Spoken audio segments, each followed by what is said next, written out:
Marysville Roundtable, a discussion on current events, sports, and entertainment.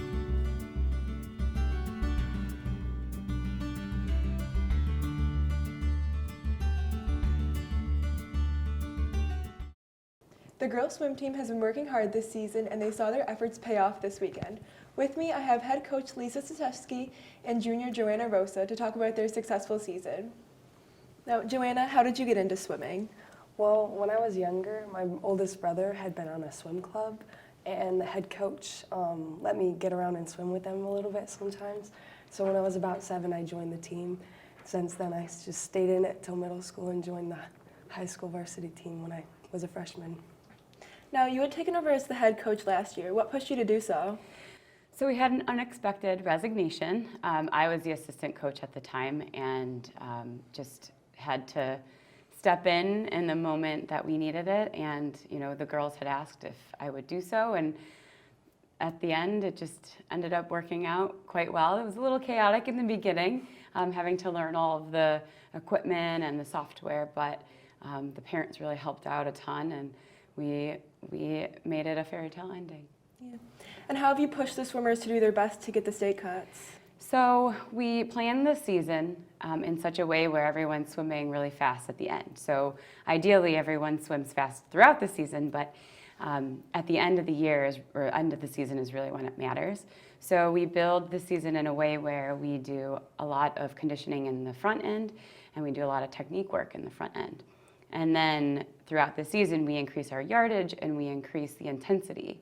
And once we get to the end of the season, about 4 weeks, I would say, before we get to the championship meet, we reduce the yardage, keep the intensity, and increase the rest. And so at that point, all of the swimmers should be in a position to swim fast when it matters on race day.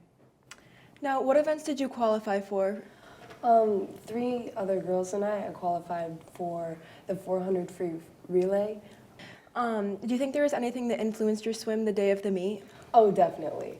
I mean, I was wearing a tech suit, which is like designed to make you swim faster already, which that made me a ton more confident. But I have a brilliant coach who set up amazing taper for us, and I don't know, our previous meet beforehand had only been like 2 weeks prior, so that amount of time leaves, in my opinion, quite a lot of room for some improvement.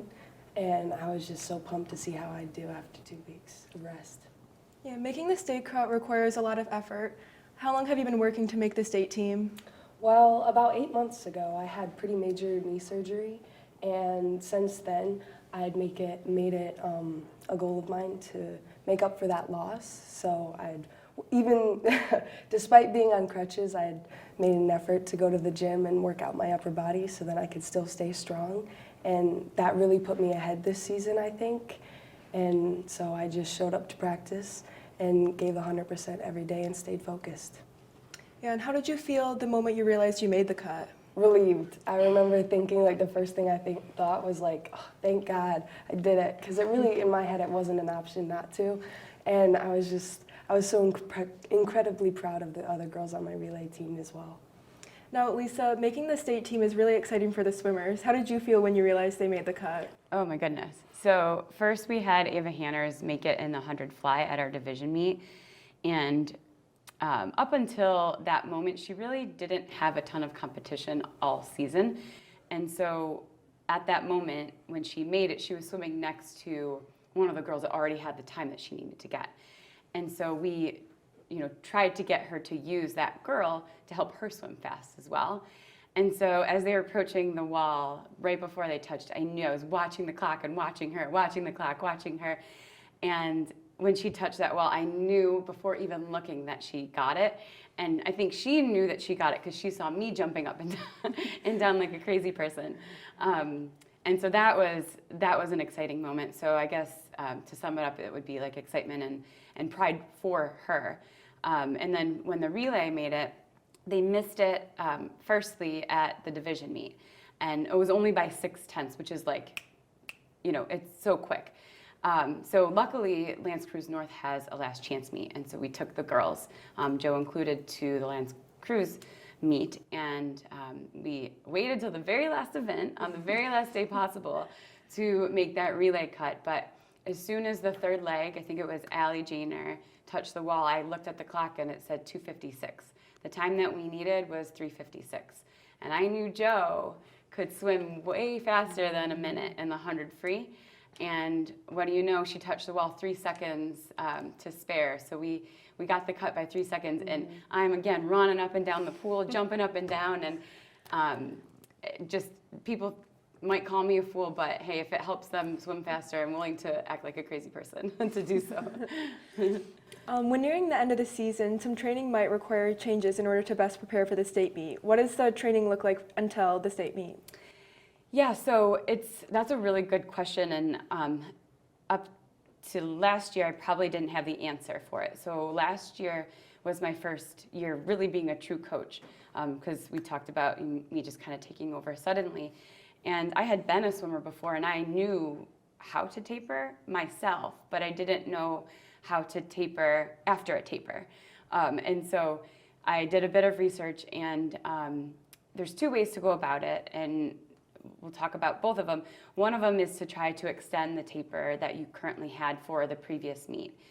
So, just kind of doing light work, minimal yardage up until the meet. But typically people can only hold on to a taper for about a week. And with the state meet being 2 weeks after our championship meet, that makes it kind of hard to hold on to. And so what we're gonna do is take the approach of increasing our yardage for the first week.